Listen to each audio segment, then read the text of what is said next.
these testing times are very difficult to sustain. How long we don't know, but this has been a very deadly second wave. Every day patient load is coming up. It's been very difficult to handle this, and particularly with respect to oxygen, the drugs, and the number of beds.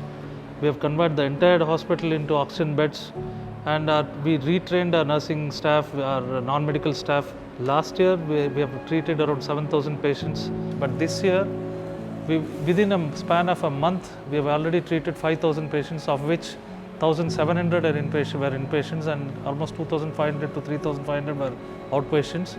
And we've been following those patients even in isolation. Presently, entire 250 beds are occupied, and every patient needs continuous oxygen. We never seen such consumption of oxygen ever. So this has been taking toll on all the patients and as well as the healthcare professionals. We're almost 450 of us, medical and non-medical, working round the clock, and we don't know what time we come and what time we go.